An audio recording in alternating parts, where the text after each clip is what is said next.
Hello, and welcome back to It's a Very Exciting Time, a podcast by a UFO nerd and his tolerant friend. My name is Scott, and I've been fascinated by the phenomenon my whole life. And I'm Chuck. I'm an aerospace nerd and a tolerant friend. We started this podcast because since 2017, there have been shocking revelations, from news of secret Pentagon programs to confirmed videos of astonishing craft. In a nutshell, now that we know the government has recovered non-human technology. Or at least we will, once we crack this egg. I see what you did there. It raises a natural question. If UFOs are real, what else? Suddenly, some of these other parts of the phenomenon that seemed unlikely are pulled into the realm of the possible. And they may still be unlikely. But even if it's new science and not aliens, Whew, it's a very exciting time. it is. Quick reminder before we get into it. If you do want to support what we do here, best way is by joining our Patreon at patreon.com/veryexcitingtime. All right, Scott, what's going on with UFOs this week? Oh, man, buddy. So we're actually recording a few days later than normal because I got super sick, and that actually turned out to be a blessing in disguise because normally we record on Sunday, and on Saturday evening, like the day before, would have been like less than 12 hours before we record, journalist Ross Coulthart introduced the world to Jake Barber, an Air Force veteran who has come out as a whistleblower claiming to have worked in the UFO crash retrieval program. Hmm. Ross Every time said, I see this name, I think it's Bieber. yes, Jake Bieber. In Much more between exciting. his pop career. No.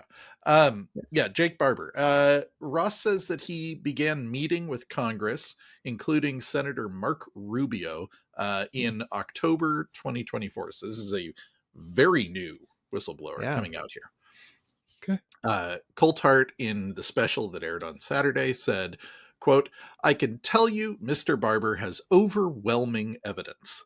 That evidence was originally provided to Dr. Sean Kirkpatrick by a member of his team, including imagery, and for some reason, that imagery and all other data disappeared when the new Aero director, the new Pentagon UFO boss, tried to investigate this material. He couldn't find it anywhere in the Pentagon's UFO office.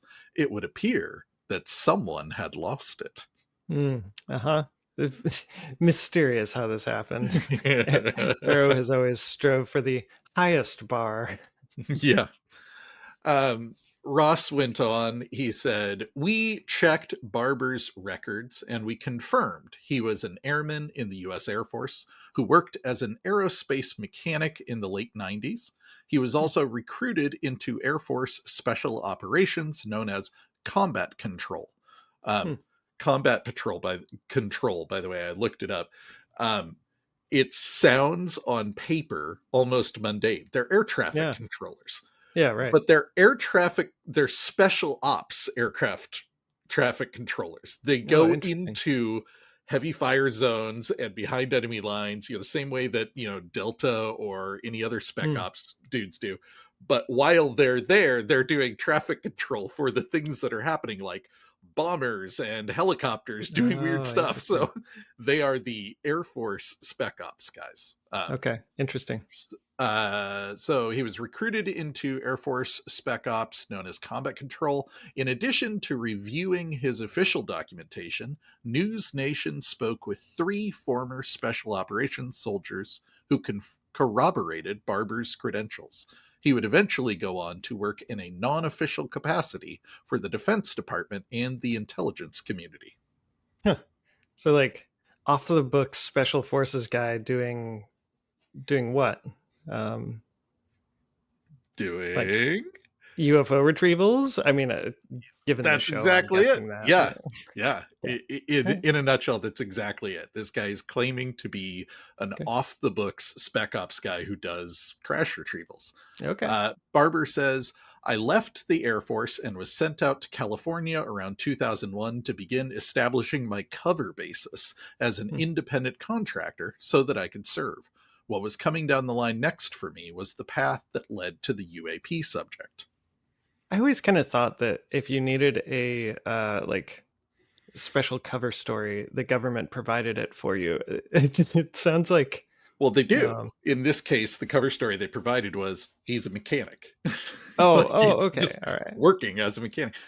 yeah, But apparently this is a really common thing. Like yeah, employees at the CIA, people at the CIA who do, deep cover stuff are just listed as employees. And, mm, elsewhere they'll have some mundane job title. They'll have a cover assignment where it's like, yeah, you're working in like the file room at this base or whatever, but you got it. don't actually do that job. You're working somewhere else and your boss kind of knows it. So Yeah, that okay, is what Barber is claiming. And yeah, yeah, as you can imagine, it's kind of driving people crazy because yeah, his whole thing is I had a cover story, and everybody's right, looking at his cover story and being like, he's claiming to be a spec ops guy, but that's not what's shown in his yeah, record. And he's like, well, right, yeah. yeah, So it's kind of a makes catch sense. 22. Um, Yeah, the skeptics on Reddit have just been trying to tear him apart. And all I will say is, because this is a whole rabbit hole, like we could oh spend a yeah, half hour going over the intricacies of his service record.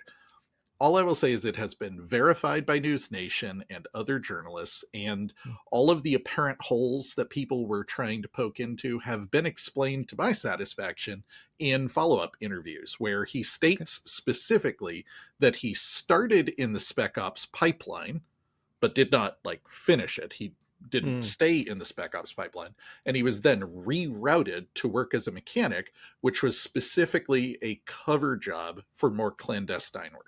So if you're really interested in that, it is all over Reddit.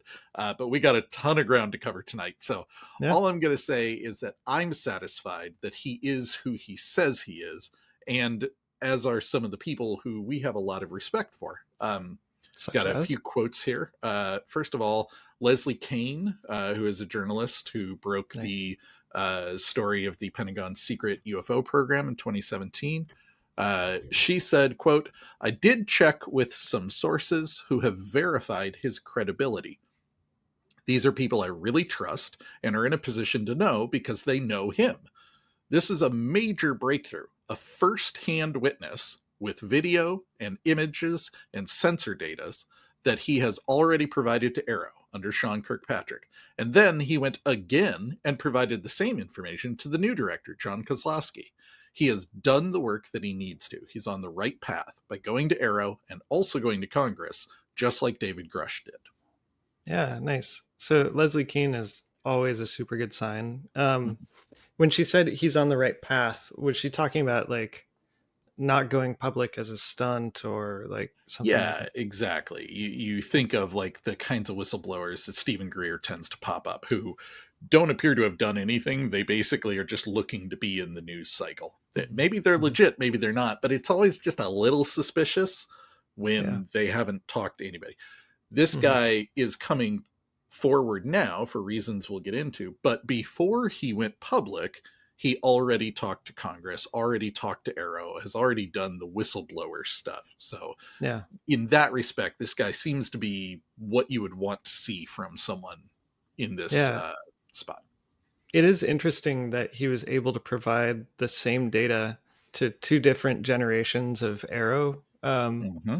It's like I kind of always imagined that that stuff would be on like single use drives or something like I don't know. Yeah. Lou Elizondo, former director of ATIP, the Pentagon's UFO program, said, quote, this is a tier one operator. And when I say that, you should think the best of the best. These are the people who have been psychologically evaluated on a regular basis. They have top secret security clearances. They take drug tests. They take polygraph examinations. They are America's best of the best. They are our finest operators in special operations. So did I mean it sounds sort of like Lou knew this guy, or is he talking about like the position in general? He's talking about the position in general. Yeah. My impression is that Lou does not know him personally, but knows Okay. of him by reputation. Maybe he's Mm, vetted his credentials, but I don't think Lou is saying, I know the guy and he's rock solid, okay. as opposed Got to it. David Grush, where Lou was like, yeah, I know David Grush. Although Okay. confusingly, every time Lou Elizondo talks about David Grush, he pronounces it David Grush. And Hmm. if they appear to be friends, they appear to know each Yeah. other and have worked together, I can't imagine why David isn't calling him up like, hey man, could you pronounce my name right? It's not hard. Maybe he's right. Yeah, maybe all the rest of us are wrong and it is David Grush. um, the other quote I have is one you'll enjoy. Gary Nolan, our favorite Hmm. scientist and immunologist at Stanford, said, quote, I spent a lot of time with Jake and members of his team, and they are both professional and extremely well versed in the subject matter. And they believe, as did Lou Elizondo and David Grush, that whatever it is that's being observed needs to be talked about openly, and that they're going to talk about some of the things they've been involved with that are part of the stories you've heard over the past 40 or 50 years. Oh, that's nice. I always like hearing from from Gary. He's got a good head on his shoulders, you know? Yeah, absolutely. I put a ton of stock in what he thinks because he doesn't make wild claims. He's not prone to Mhm. hyperbole. He tends to kind of like temper things down to what he's Yeah. very confident in stating. Yeah. Okay. So let's just, like, for the sake of this discussion, let's assume Barber is exactly who he says he is. Mhm. What are his claims? Yeah, so in a nutshell, Barber says he was contracted as a helicopter pilot for a covert team that was sent to retrieve crashed aircraft at a testing facility in the desert. Hmm. Like, I don't know. Why would the government use private contractors for Mhm. something super duper sensitive? That's a really good question. And to be perfectly honest with you, I don't know the answer. Okay. But if I had to guess, plausible deniability is probably a big Mm, part of it. He yeah. also mentions later that they were employed by aerospace corporations, in addition to working directly for the government. So Hmm. there seems to be this idea that they were an outsourced team that did this kind of stuff. Maybe it's just expensive to keep these kind of guys on staff all the time, but I would guess that the main thing is if this really is part of the deep black, nobody talk about it under any circumstances, UFO program. One of the problems and the reason that they originally outsourced some of this stuff to private aerospace companies was to get it out of FOIA request territory. If it's Sure. not in the government, nobody can requisition the information and make you tell it. So Right. maybe that's part of it, but I'm totally guessing there. Yeah. All right. Barber says, quote, a lot of the work we did was on what I call the range, where the US government and its private partners used to test all kinds of things, weapons systems, resilience to weapons systems. So you see a lot of exciting things. It's always interesting out there. Huh. Um, so he calls it the range. Is this related to like the Nevada testing ranges or something else? Do you know? Yeah, I we assume don't know. he doesn't say, perhaps as a way of avoiding breaking a non disclosure agreement, but yeah, presumably There are lots. huge swaths of Nevada are military testing ranges. I'm sure it Yeah. was out there somewhere. Yeah. There's lots Um, of ranges though. yeah.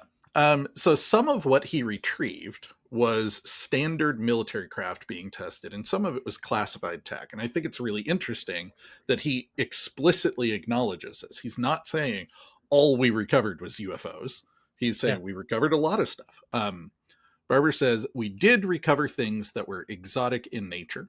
We know that they were classified craft. We recovered them, took them back to where they go. The majority of what we see and do is explainable and is ordinary and is known by many people and not classified. But there is a certain percentage which is extremely sensitive.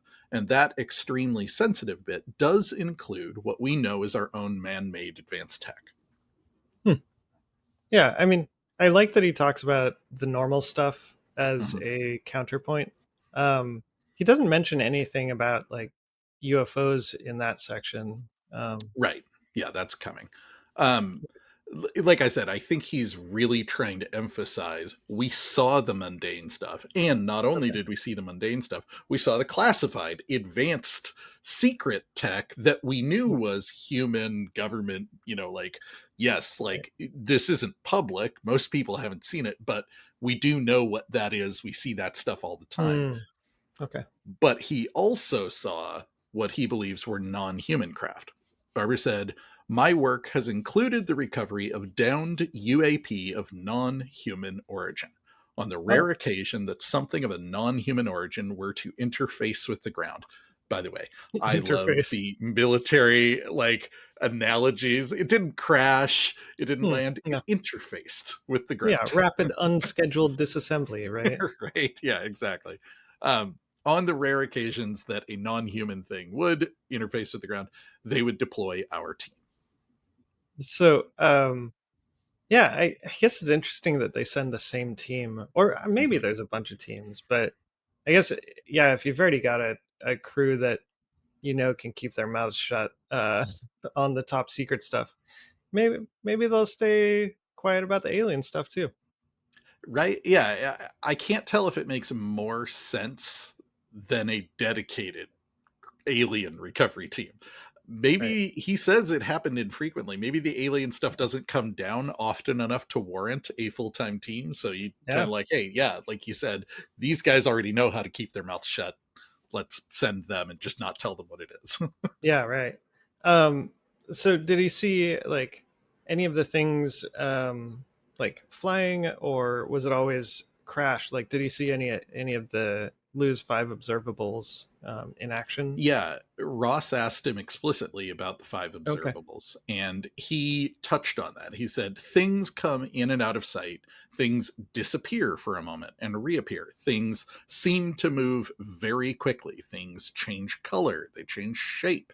One of those things that would raise your eyebrow was more of the transmedium characteristics, because things would come from the ground, like from the earth, from a ridge, from a mountain, and would pass through it. It's interesting. He talks about like going out there to recover stuff, but it sounds Mhm. like he's out there just like hanging out, drinking a beer, watching things like ping pong between ridges or something. Yeah, right? But yeah, transmedium through the ground. That's so cool. Yeah. We'll All talk right. about this a little later, but in a nutshell, you don't send people in to recover things on a sling under a helicopter unless there's some urgency. Like, Sure. that's not the safest recovery method. So, Hmm. unless it's in like a completely inaccessible location, or it's like we have to get to it before the Russians do or something, you would send a team with a truck or something and move it a little more slowly and securely. Putting it on a helicopter is by its very nature risky. So Right.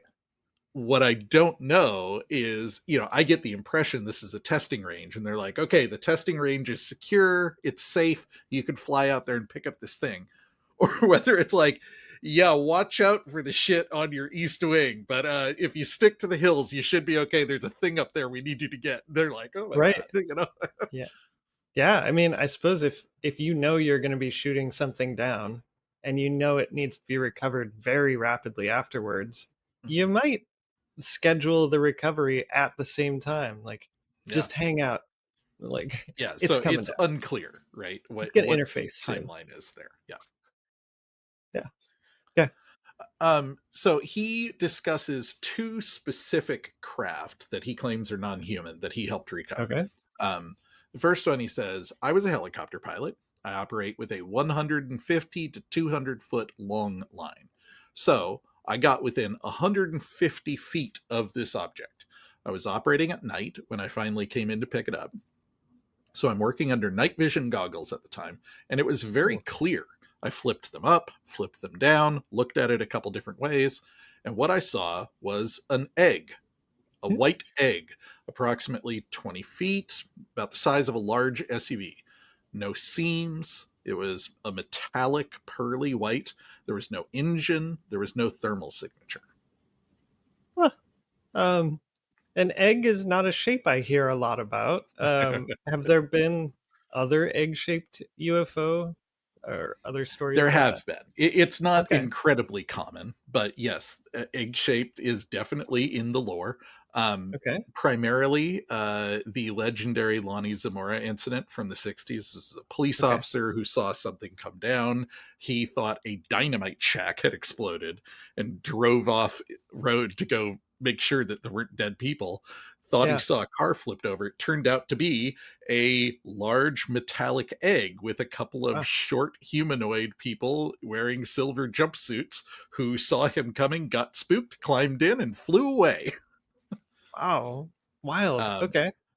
and more recently, Ross Coulthart shared a story about an engineer at EG&G who said that he worked on a reverse engineering project for an egg-shaped craft at Area 51 that was recovered by the CIA in the 80s. Wait, EG&G? Really? Egg? We've actually heard of EG&G before, notably in the Wilson Davis notes. They are apparently Okay. one of the defense contractors that are kind of involved in this kind of stuff. But yeah, EG&G, egg. Yeah. I really thought you were making an Enron egg joke there, but I guess not. No. Uh, okay, so that's cool. Like we got a eyewitness report, but do we have like photos or video or anything that we can look at? We know how much Yeah. Arrow loves testimony. Yeah. The big claim now, the claim is that they have more, but the big thing from the Okay. News Nation special was that they shared video of an egg-shaped craft being recovered. Now, to Interesting. be clear, this is not supposed to be video that Barber took. This was shared from a different anonymous source. Hmm. Um, and a lot of people freaked out when they heard it was an anonymous source and they said, oh my God, this just came from some rando. You don't even know who it is.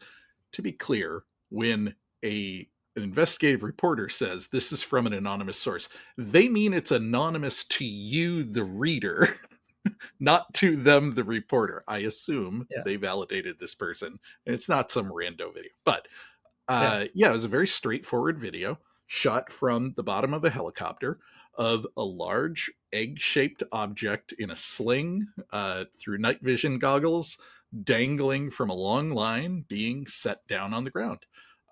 If you're Hmm. interested in the details, obviously the video will be linked in the show notes. There's also a link to Pro Pixel Video Analysis.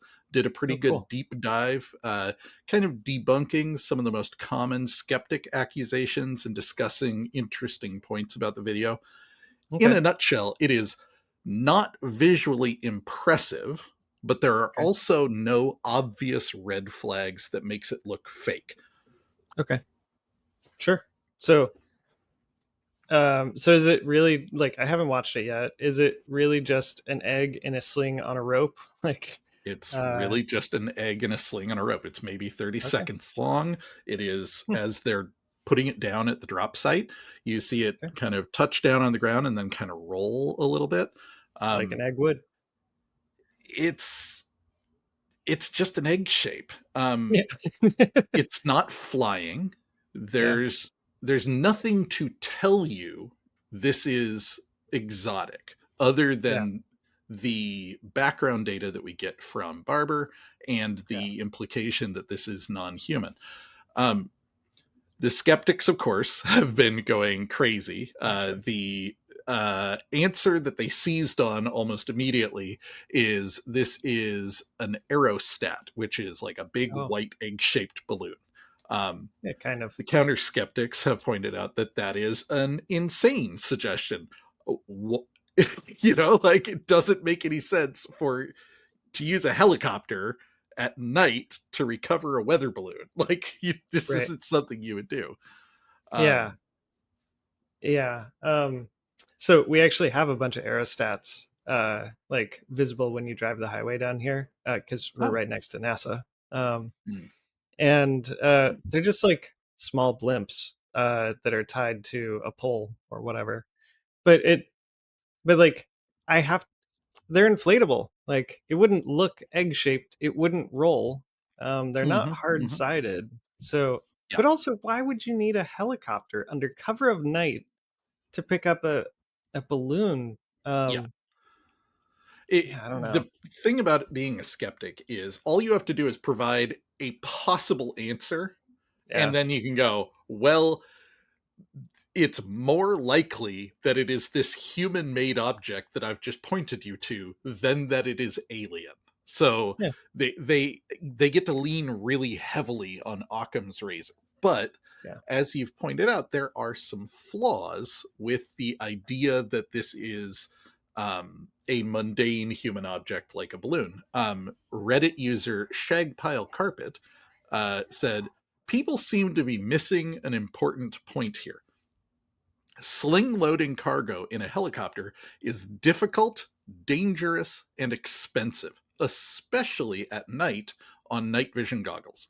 Also, the fact that it's being slung means it is going to get beat up a bit. So it is both valuable and time critical to move it now, but also potentially okay to damage it. There's a saying in slinging, don't carry what you can't drop instantly. This immediately rules out a lot of potential explanations for what the cargo could be. It's not a balloon, those deflate and fold for transport. It's not a propane tank or any other cheap liquid gas storage vessels or any inexpensive item, or a deliberately built expensive item. mm, Billion-dollar satellites are transported securely on pallets in a C-17, not dropped in the dirt by a harness. yeah. And I mean, in part, billion-dollar satellites are transported that way because they're, extremely sensitive, not because of their Mhm. cost. Um, we do Right. transport billion-dollar things in fairly fantastic ways pretty Yeah. often, but I think it they're just meant means for like it. the weird combination of danger, risk, cost, and difficulty Yeah, mean that it's not likely to be something that is unimportant. It's right, not likely to be something that isn't time sensitive to move, and it's not right, likely to be something cheaply made. right. So it's something that someone was very interested in retrieving very quickly and willing to accept the risks involved to both the object and the recovery crew for recovering it quickly in this way. Now, another Yeah, possible answer is it crashed on the side of a steep cliff and this is the only way to get it. But we don't have the details. All we know is right. a helicopter crew was sent in at night to get it. And that immediately tells you a little bit of something Yeah, about what the object is in terms of it being valuable enough to warrant that. yeah, So I am extremely skeptical of the aerostat answer, yeah, as well yeah, as anything like a propane tank.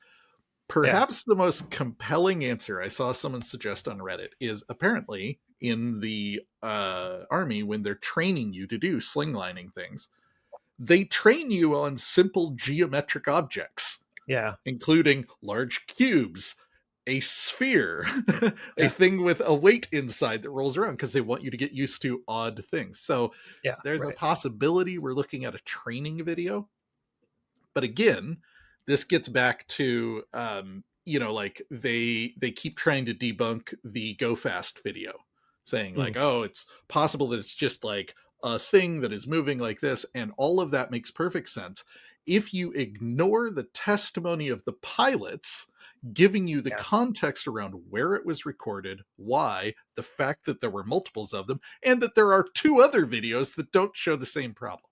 So in this right. case, yes, there may be a possible explanation for this one video of an egg being loaded in a helicopter, but you have to ignore all of the context around it.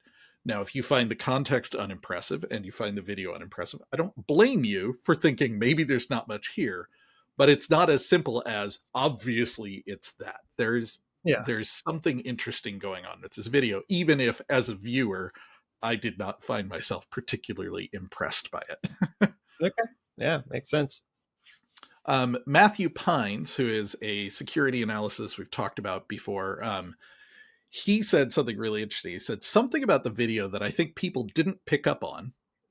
It implies to the legacy program that they have somebody inside who has access to such video evidence, who is now willing to share it with a journalist.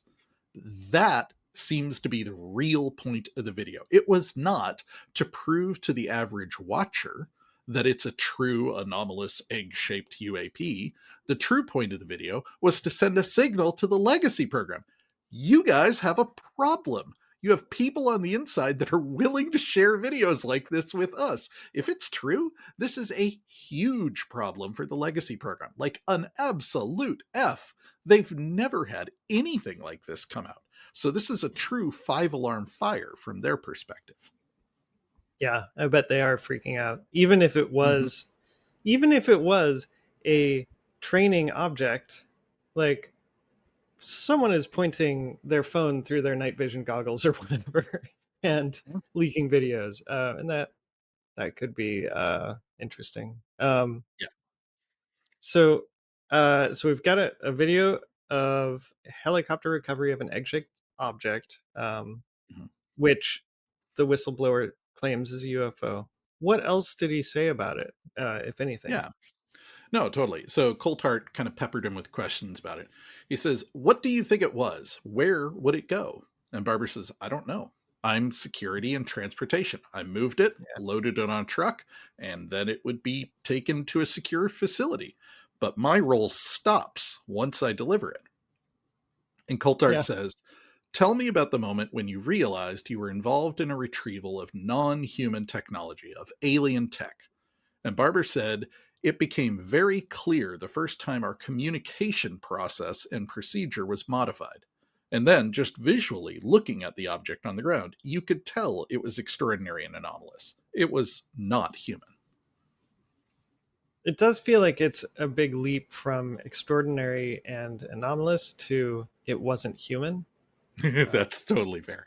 Coulthart kind of keeps pushing him on this. He says, "How did you know that the egg-shaped object was non-human?"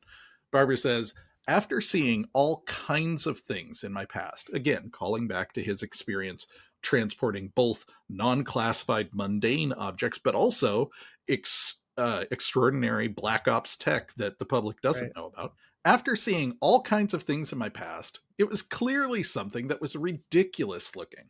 It's inconsistent with anything I'd ever seen before. And I can also tell you that the reaction by my team, we all knew we were dealing with something extraordinary.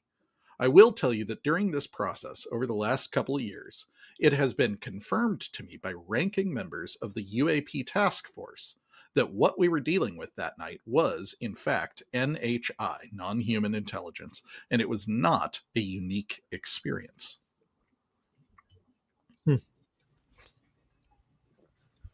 Sorry, I was just watching the show Space Force, and I just watched an episode where they had a giant prank war. And in my head, I'm like, yeah, it was just an egg. They wanted to see what would happen. but it is very cool that that like he was able to talk to the UAPTF and that they said it was non-human. But you know, why couldn't it be a weird advanced US prototype or like, for that matter, how does he even know it's capable of flying? Like, did he see it? Yeah. These are all absolutely fair questions. And to be perfectly blunt with you, the interview does not answer them. Okay. That was his answer when asked, "How did you know it was non-human?" People were weird about it. It looked weird, and my team all thought it was weird. And later someone told me it was weird. Okay, that's fair. But yeah, he doesn't tell us that he saw this thing in flight. He tells us he saw other things in flight. Did he see other egg-shaped craft flying? It's unclear. I don't blame anybody who is skeptical here. The one thing I will say is, as with David Grush, there is apparently a longer, uncut version of the interview, and maybe we'll get some more details from that. Okay, cool. Well, yeah, I gotta go watch this video. This looks interesting. So yeah, like I was saying, I don't blame anybody who's a little bit skeptical of this video or feels that there are a lot of unanswered questions. You are totally right. This is 3 days after the guy came forward. We're expecting an extended version of the interview. I expect there will be follow-up interviews. He says there will be more videos. So for the moment, I'm willing to kind of put a pin in this and assume that there's more information coming. But if this is all we get from him, I totally agree. This is not sufficient to be like, oh, wow, groundbreaking story. You know, like he's making some big Yeah. claims, but he's not really backing them up at the moment. Yeah. Now, that said, he made a lot more claims in the show. So the next thing that he talked about is that he and his team had severe health impacts from doing this work. Barber said, quote, "We transported large sealed containers, what we called mystery boxes, all the time. We don't know what was inside those boxes. We maintained the authority to use lethal force if anyone tried to seize them." Whew. Okay. So between lethal force and the earlier points about not moving things by helicopter unless you have to, whatever it was important and time sensitive, or they'd do something safer. Absolutely. Barber says, after one particular mission, me and everyone on my team got extremely sick, like physically ill in the hospital. Within weeks after this, I lost every hair on my body. I also lost the skin on my arms, like lopping off within a couple of days, like a severe sunburn. Yeah. I ended up developing a severe heart murmur that I had never had before. Wow. That sounds like intense, like radiation poisoning or something, right? You are not alone in thinking that. Ross Yeah. Coulthart introduced Barber to Stanford immunologist Gary Nolan, who has been studying anomalous health effects of UAP on military personnel for the CIA. And Nolan said, quote, "The acute injuries were obviously severe. I mean, the report reads like a bit of a horror show, to be quite honest. To me, the first thing that came to mind was Barber was exposed to some kind of radiation. Okay. And especially, a number of his coworkers had similar problems. So you're not dealing with a one-off who went home and somehow came in contact with something in the house. You have 4 or 5 individuals all at once coming down with the same thing within a week or so after deployment. That's more than a coincidence." Yeah, I mean, that sounds pretty damning. It does. Now, interestingly, Barber pushed back on the implication that it was radioactive. Really? He said, "If the Air Force knew what we were working with that night had any type of radiological signature, there's a whole set of processes that we're trained in on how to deal with that from a hazmat perspective and a containment perspective.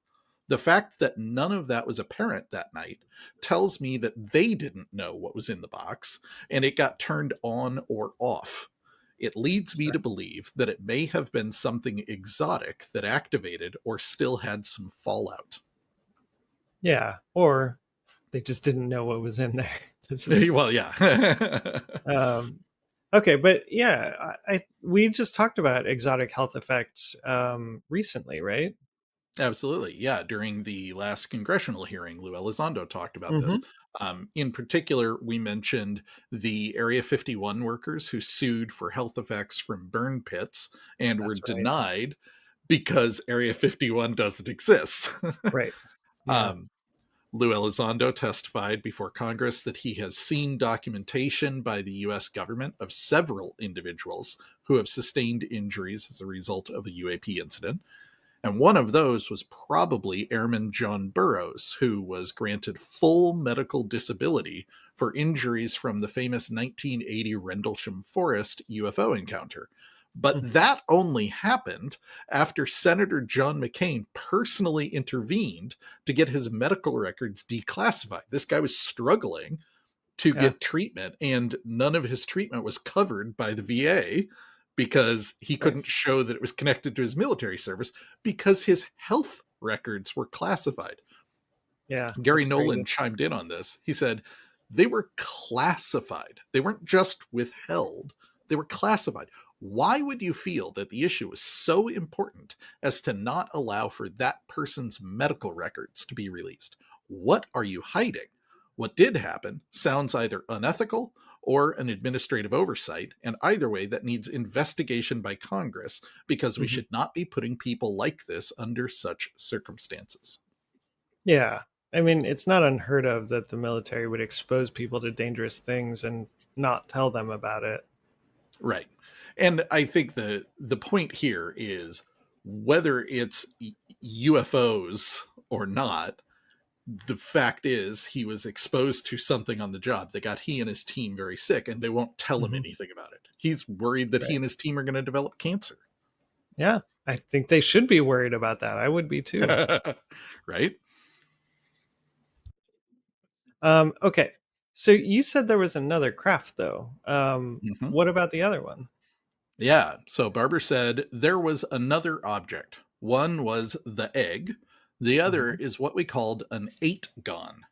The Not an Eightgon was octagon. essentially a flying disc with what looked like 8 delineated sections when looking down. And I can tell you what it looked like from looking down because that's primarily how I saw it as a helicopter pilot. Sure. We did recoveries, plural, with the Eightgons. Interesting. There was more than one that made its way to the ground on this particular operation. Why would they call it an eightgon instead of an octagon? That is unclear, but the best theory I saw online is an octagon implies a stop sign shaped object with straight Yeah. edges. He seems to be describing a circular flying saucer disc type craft that has like 8 pie shaped slices in it. Um, Oh. so Okay. I think he's distinguishing that it's not an octagon shape, but it has 8 segments. Got it. Okay. Yeah. So your guess is All as right. good as mine. They did Yeah. not show any photos or videos. Okay. Yeah, I was about to ask, was there any video or No, yeah. okay. Anything else like notable about it or just a nice report? Yeah, this one gets a little unusual. Okay. Barber says, this is one of the most profound experiences I've ever had in my life. As I get closer to this pick site, I start feeling odd. I start feeling extremely emotional. And the closer I get, the more the emotion starts to overwhelm me. I feel a very intense hybrid of sadness and happiness and beauty and song. And it was very disruptive to me because I had a very practical responsibility at the time to operate a helicopter in the mountains at night. And I began wondering, what's wrong with me? Is it late? Am I just stressed? Am I tired? I don't know. I can't imagine that. Uh, like getting emotional in a car is scary enough, but in a helicopter at night, that sound Mm-hmm. with night vision goggles, like Yeah. swelling up. It Yeah. And you're sounds not just really, doing it for pleasure, right? You're out there on yeah, a job. You got your team with you. yeah, They're depending on you. yeah. It Um, sounds so stressful. Barber says, as I came over this object for the pick, it was this overwhelming sense of emotion. I was not having a mental breakdown. I want to clarify. I put that in there because it reads better to say it all as him. But Ross Mm, injects at this point. He said, were you having a mental breakdown? He says, no. He's mm, very clear. okay. I felt like something connected with me. I Mm, felt like something had tuned into me and my soul and was providing me some sense of guidance on what to do and how profound what I was doing was. It was so overwhelming that I began to cry. And then I'm confused as to why I'm crying at the same time. And I'm like, do I abort the mission? yeah, like I feel like that is a really good question. But I'm guessing covert nighttime UFO recovery missions are not the kind of like workplace environment where you can just be like, "Hey guys, I'm having a rough night. Can I take a break for 15 minutes and just like come back at this?" Like, Right? I can't stop crying. right? Yeah, Barber says, so I just did my best to focus on my particular cues when doing this type of work. And I got the load hooked up and I began flying away. And once it was just me and that object, in between the pick and the drop site was about 20 miles in between, I felt like something was inside of me. I felt like I was possessed by the most beautiful spirit. It was loving, but there was a sense of sadness at the same time.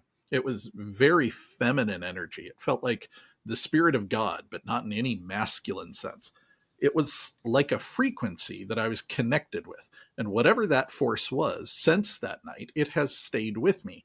And as crazy as this sounds, it's what's guiding me now and what's providing protection for me. It's changed my life. Huh. That sounds like an incredibly profound experience. How worried was he about having a breakdown? I don't know. Yeah.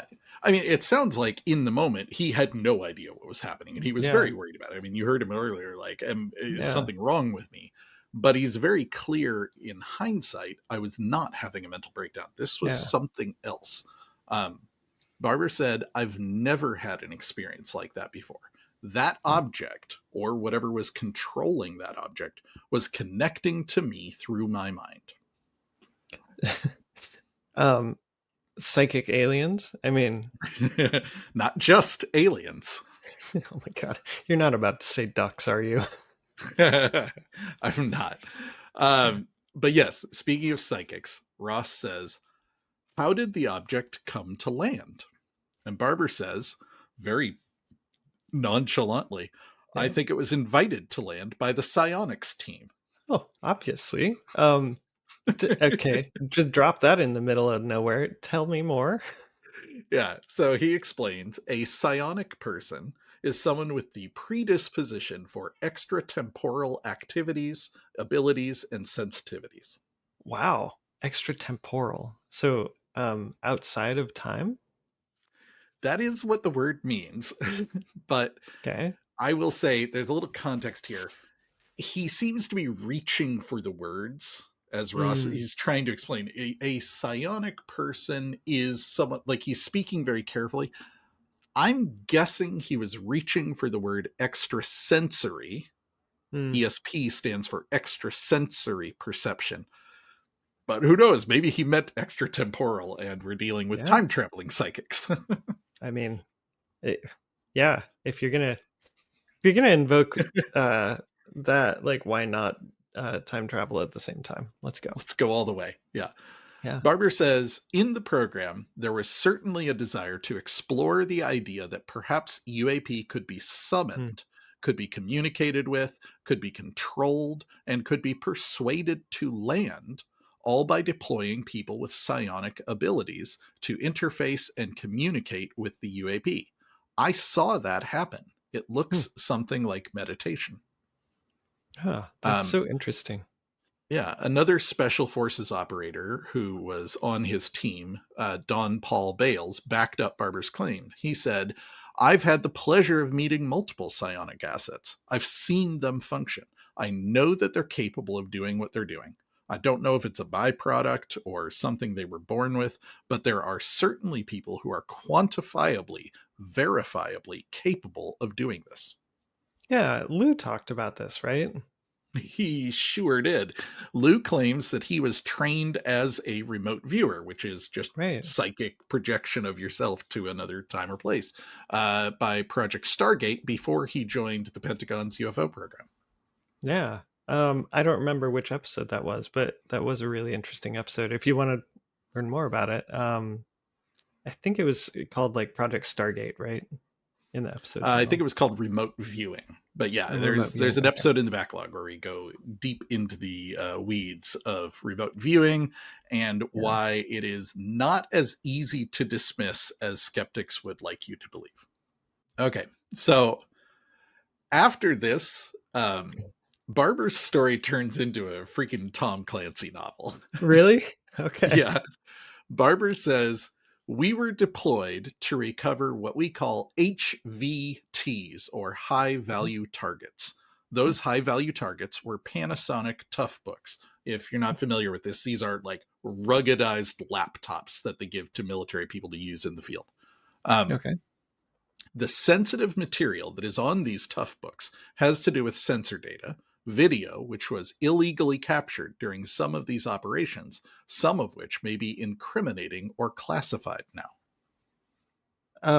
I have a lot of questions about this, but my first question is, how does he know what was on the tough books? Like, Presumably, he was told why he was okay, retrieving it, but yeah, we don't know the answer to that. okay. Um, Um, what I will say is, when I watched this segment, I was so caught up in the story that I'm about to tell you that I mhm. didn't really grok what was going on with the Yeah. laptops.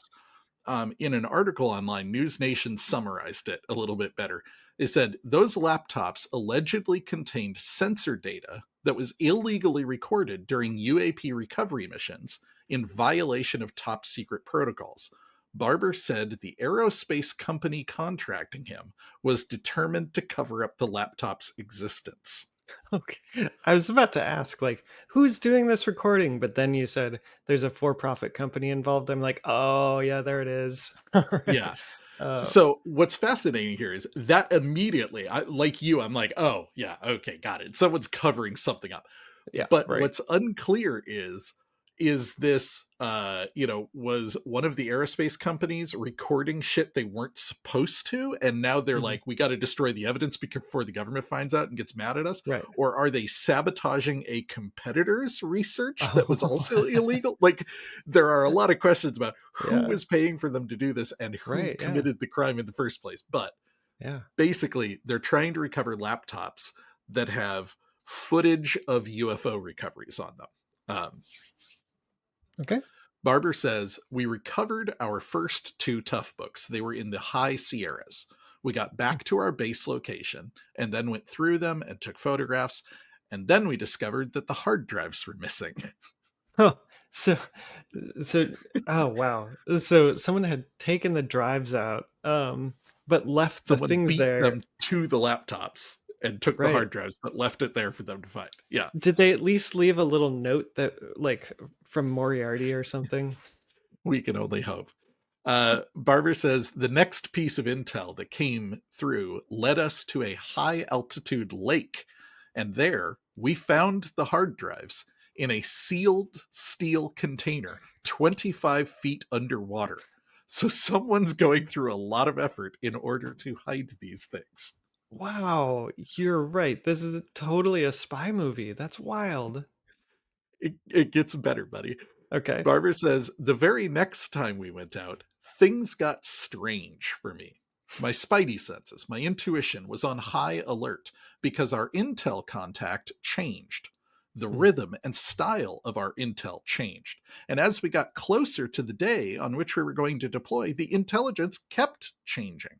Now that Hmm. raised my concern, but we ended up going anyway. And when we got there, the high value targets were gone, and it was clear that shots had been fired. I was concerned that we were being set up for the one Yeah. thing we've always offered employers: plausible deniability. I was Yeah. concerned that we were perhaps going to be the hidden hand that gets severed. Yeah. So yeah, he was thinking that they were going to kill him and the whole Right? team, right? Yeah. Yeah, so Coulthart just point blank asks him, he's like, did you think that the private aerospace company that retained you decided to kill you? And Barber says somebody masquerading as a representative of that company may have had that intention. It was obvious to us, at least, who the employer was, but they were now in question in my mind as being part of the problem. Yeah, I get that. Like I've had some crummy bosses in my career, but at no point have I ever worried or wondered if my boss was trying to kill me to cover up something. Right? Yeah, exactly. Uh, this is this is so wild. Barber says they were in DC following up on some leads. He says, I reached out to the director of security for the particular organization Mhm. and set up a meeting with them because there were only two truths in my mind. Either they were complicit or they were compromised. Yeah. He was nervous. He said, it's in our best interest to move on. If he had any knowledge at all, it was clear he was trying to distance himself from it. Wow. So is that when he became a whistleblower or Now, I'm unclear on the timeline, but that is what Ross says. He went okay. public to protect himself from Yeah. threats to his life. And he has started a new company explicitly to produce UFO evidence using the psionic techniques that they learned in the program. Oh. Wow. Okay. Barber Interesting. says, our organization is called Skywatcher. We have been recruiting people from within the program and are forming a new team in coordination with government agencies. We are privately funded and not seeking any form of revenue or funding from the public. The skies are not classified, and our consciousness cannot be redacted. We're not alone. I am absolutely confident that we are capable of generating the type of high-quality sensor data and photography and film evidence that everyone is wanting. I mean, it sounds exciting. I'm always a little worried about initiatives that don't that aren't seeking any form of revenue. Um, You know, it's funny. I had a note in here about this. I actually find it very reassuring. yeah. And part of the problem is that there is always a concern with whistleblowers. Similar to Oh, earlier, we sure. said, like, it's reassuring that he did the right thing. He talked to Arrow, he talked to Hmm. Congress before he went public. He's not just looking for 5 minutes of fame. If someone comes out and they're like, I've started a new company and you can invest in it, and I'm going to sell books and speaking Totally. tours and all that, it doesn't mean they're full of shit, but it's a red flag. You know what I mean? Yeah. So I actually find it very reassuring that he's like, I've started a new company. Our goal is to record UFOs. I don't want you to give me any money. we Right. are we are doing this whether you're interested or not. That Yeah. I find reassuring, although I share your skepticism about venture capital in general. Exactly. Like, who is funding this then? Because he can't do this for free. And he's Exactly. not, Yeah. I'm betting he didn't get rich off helicopter missions. Um, Probably not. Unless they so, found something really cool and it was yeah. Well, at have the bottom they, of the lake, we found a sealed container containing several hard drives and also a lot of gold bars that we didn't yeah, tell right. anybody about. Yeah, exactly. So have they done anything yet? Coulthart said that they were deployed to investigate the drone sightings in New Hmm, Jersey, which are still going on, by the way. We're done talking it's about them, but wild. like they haven't stopped and nobody's Huh. explained it. That's Um, so crazy. but we don't really have any information on what they did in New Jersey other than they were involved. But Barber shared a slightly wilder story than that. Yeah. Okay. I mean, wilder than psychics calling UFOs down or spy operators recovering stolen hard drives. Like, Ross Coulthart says, quote, according to the team, Barber says a UAP psychic dogfight erupted in the sky above them. He believes the craft summoned by their team was warring with a rogue UAP piloted by an unknown entity attempting to intercept Skywatcher's operation. wow. This is just like totally gone off the deep end. This is crazy. Barber says, we set out to do this operation, and right away the psionic asset went into meditation.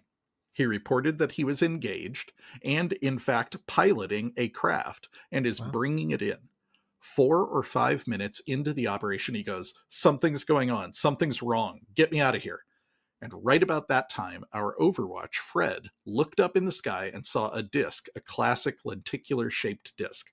Now, at this point, Okay. they cut to Fred Baker, who is another one of the former special ops veterans who's joined Skywatcher with him. He says, when we had to pull him out of this, that's when the egg dropped. Like, okay, the psychic disconnected, and then they saw an egg fall from the sky. That's the claim. Now, it gets a Okay. little bit better. Gary Nolan was there that night, too.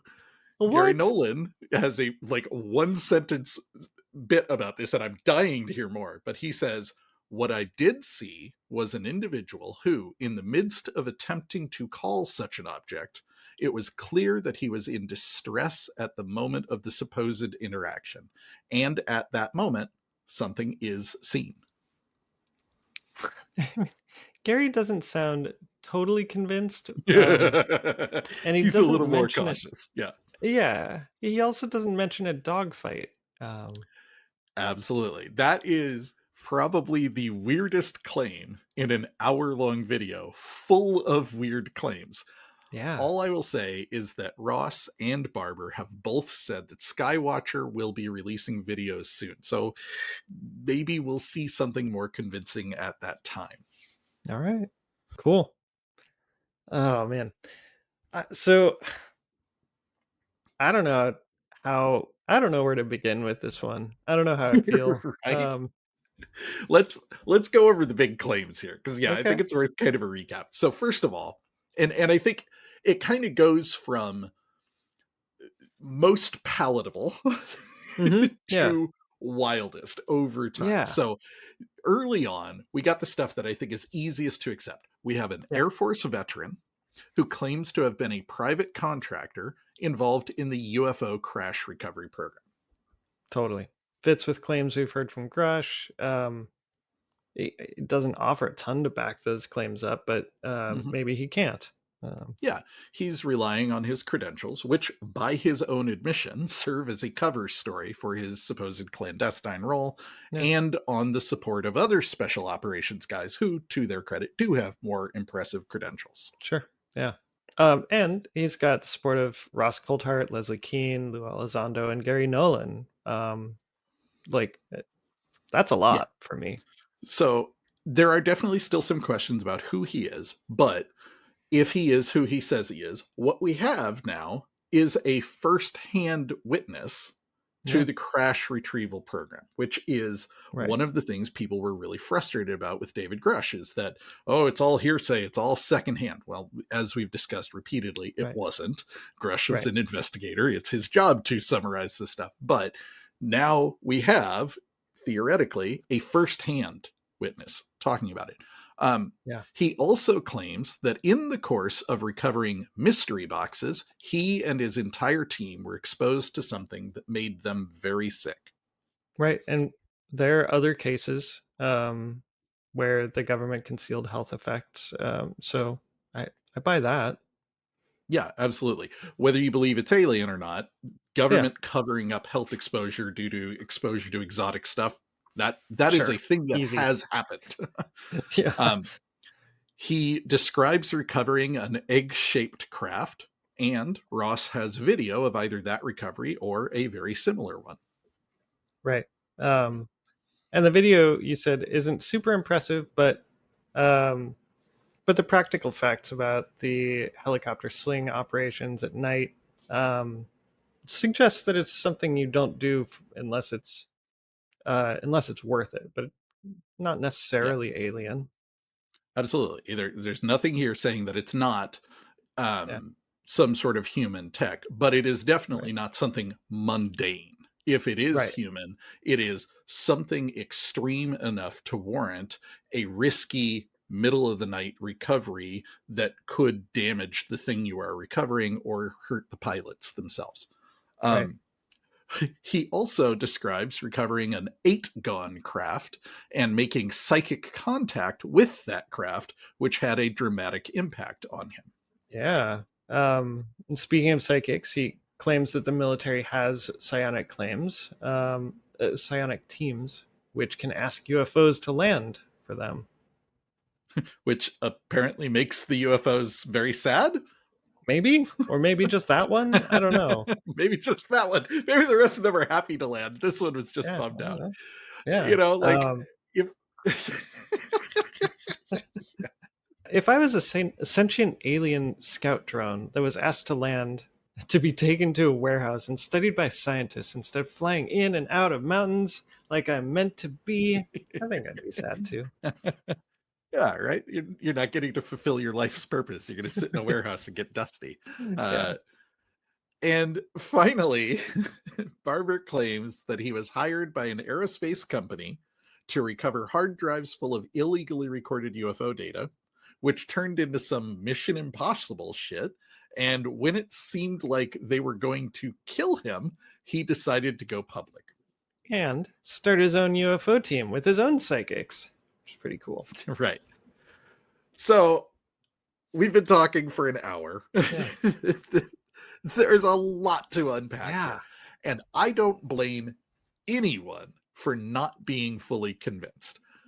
What I will say is this story just landed a few days ago, and I'm glad that we did not try to record this the Yeah, very next seriously. day because it remains to be seen how big an impact it makes. But in the few days immediately following this, where everybody is aggressively trying to tear it down, I have yet to see anything that really thoroughly debunks it or leads me to be skeptical of it.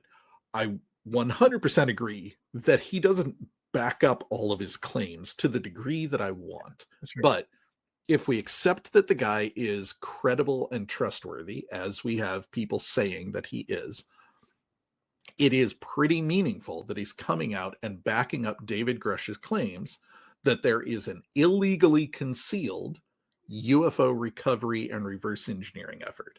Right. And Ross claims there are more whistleblowers waiting in the wings to go public. So yeah, what happens next is going to be the really interesting thing.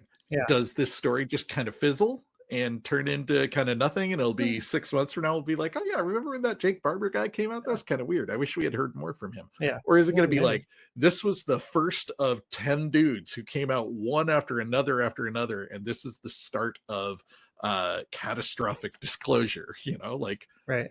Who knows?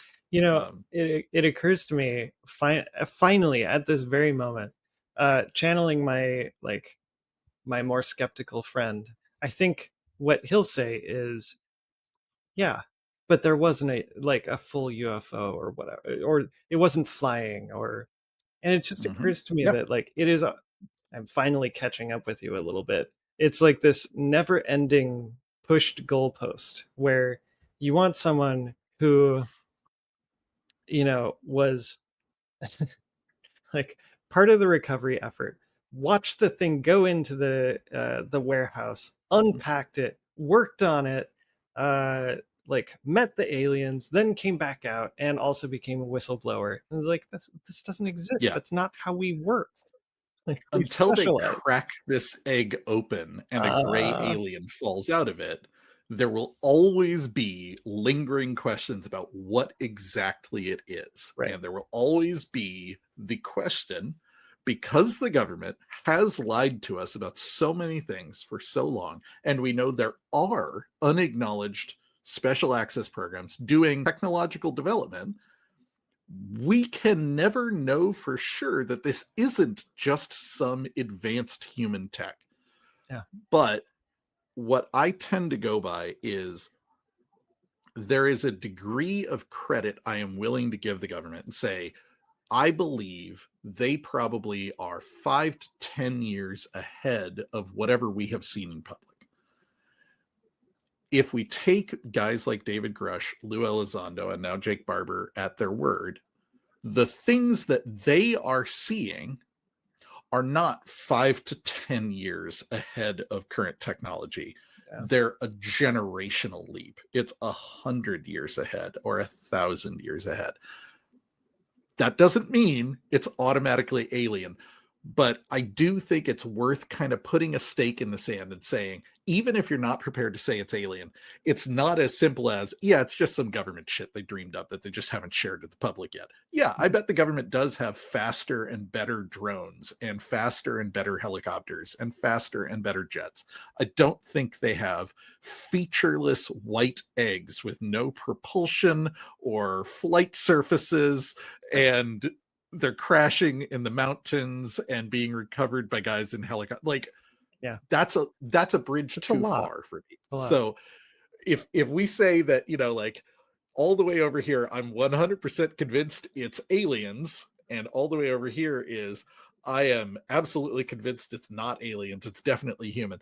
I'm somewhere in the middle, and I don't blame anybody for being anywhere on this spectrum. We have not seen any evidence that is sufficient to push us firmly in one direction or the other. And that's what makes these stories both so fascinating, but also so frustrating to talk about, because like you said, we just kind of keep circling the drain about like, hey, we got more evidence. And once again, it doesn't firmly answer anything. It's just a few more question marks at the end of the sentence.